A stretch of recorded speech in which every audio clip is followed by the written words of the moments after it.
Hello, everyone. My name is Kush, and this is my teammate, Tom.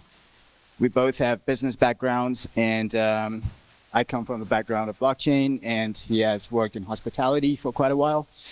The challenge we're given is also the HolidayCheck challenge about, and it all boils down to the simple question: why should you, as a consumer, as an end consumer, or even as a hotel, or as a booking platform consuming reviews, should trust all the parties involved? And why should you, as a hotel, even trust your competitor having genuine reviews about them on Booking.com? That's what we're trying to solve here. It's a very competitive industry.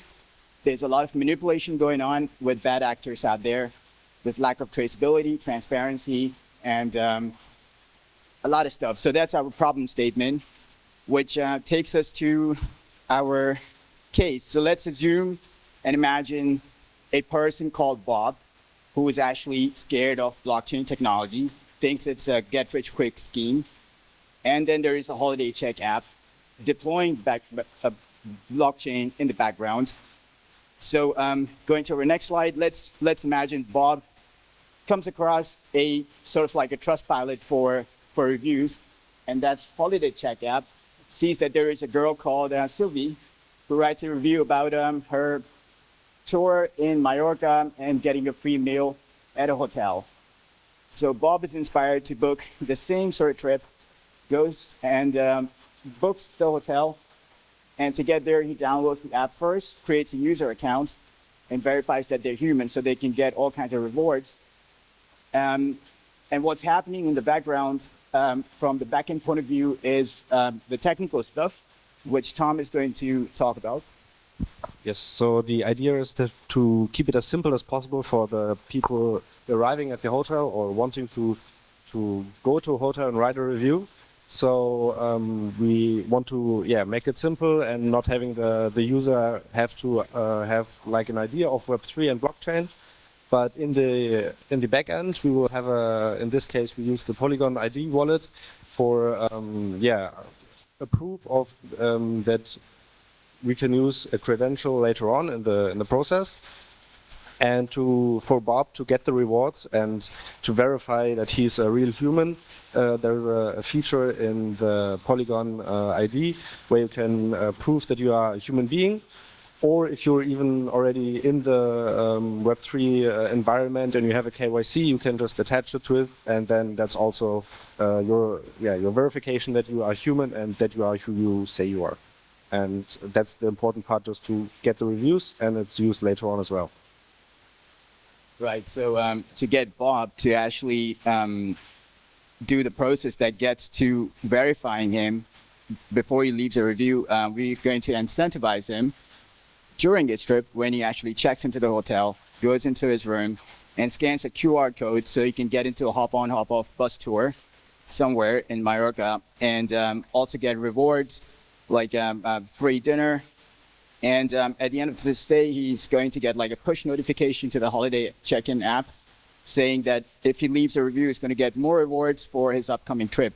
So with that happening, there is a lot of like Web3 activity happening in the background, in the backend, that Bob is not even aware of. And he shouldn't care about all of that, because Bob, what he cares about is just having fun on his trip, not necessarily about what's Web3 and the benefits of it.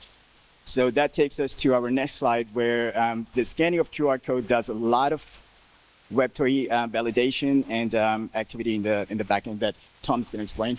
Yes. So we didn't have the idea of having the QR code at the check-in, because that still means that a hotel employee, which in this case you could trust, but you don't have to trust. So you just put a QR code in the room. In this case, it's a unique QR code for the room itself, which is maybe displayed on the TV and could change for every customer.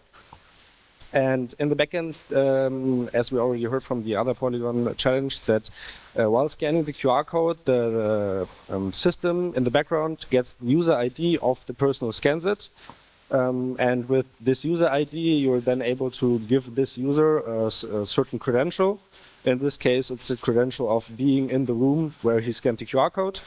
And this proof of stay is then saved in the wallet for further actions. So he can prove that he really was in the room he says he were. And then for verifying the review, then in the backend, everything just happening as Bob doesn't even know about it. The system checks for first your proof of stay, so that the hotel you want to write a review about is the hotel you actually stayed at. And second of all, if you're a human and if you have KYC verification or just proof of life, and if both of that checks out, then the review is verified and allowed to get published. And then you could add a next point where the credential of proof of stay gets revoked or even consumed, so that you don't write 20, 25 reviews of the same hotel. So you have your one chance, and the proof of stay then is linked to the review, and you can look at it even very transparently afterwards. Yeah, so in the process of it all, with all the technicalities involved, Bob doesn't even know that he's interacting with Web3. What he thinks of, like holiday check-in app, is something like a Tinder, where he also has to do a verification just to know if he's actually dating or going on dates with people that have a verification check mark. So it's the same. When he reads reviews about other customers, he sees, okay, what's already been verified and what's not. And that's pretty much what's happening. And what are the incentives for even hotels to implement that sort of solution, or even like booking platforms where the reviews are consumed, is basically to create repeat customers for themselves. So they see rewards being given out, and a whole like a rally of people doing that sort of activity, also educating other customers about their point of view, and a lot of transparency happening. And everything is timestamped on blockchain, so there is a trace. We have already solved like one of the issues, which is traceability. So everything timestamped, people knowing other people staying during certain months and dates already is enough to give sort of like a transparency and secure, and also anti-fraud. So we've actually set the bar so high that fake reviews, putting it out there, is going to get even harder in the future. So it doesn't necessarily eliminate somebody hacking into the system and leaving more fake reviews, but it's made it even harder for such things from even happening in the future. And of course, that's the future outlook. And to implement a solution like this with only a few developers in the back end and front end, we estimate that we can actually create a prototype like this within 5 to 6 months, realistically speaking. So about 3 to 4 developers and 2 people in operations is all we need to get there. And that's pretty much our solution has been, making a Web3 review sort of like a standard, sort of like a Web2 experience. So that's that. Any questions? Thank you, Kush.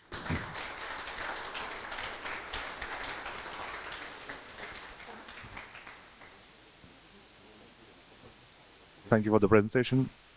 Could you explain a bit more on the hotelier side? What all do they need to do? Do they also need to have a Polygon ID wallet or something? Or what happens in that scenario? So the hotels are going to have to get in touch with HolidayCheck app and get the QR code issued to them for the end customers. So this way, if there is only 400 rooms in a hotel and there's over 5,000, 6,000 customer reviews, it wouldn't make sense. So that's actually solved with the involvement of HolidayCheck app, and that's all they need to do to get the trust put in place actually, and improve their reputation as a matter of fact. John, would you like to? Yes. So the problem we faced in the first thing was, who of the 3 parties do you trust the most? And having worked in a hotel myself, I know that the problem of bad actors leaving fake reviews for themselves and the competitors is a very big thing.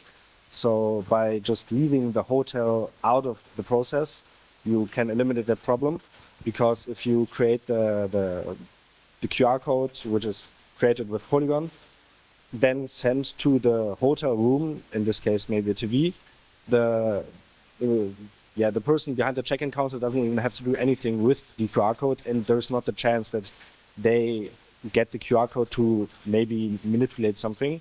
They could go in the room and scan a QR code, but then there's still the process of proof of life, so it's attached to your face and that you can only make it once. So it's more of, yeah, setting the bar as high as possible to make it harder to fake the reviews, because if somebody wants to do it, they could, but you just want to make it harder, and yeah, leaving it, the hotel out of that process, just giving the QR code from the app to the customer in the room, and that's it. So I hope that answers the question. Thank you. More questions?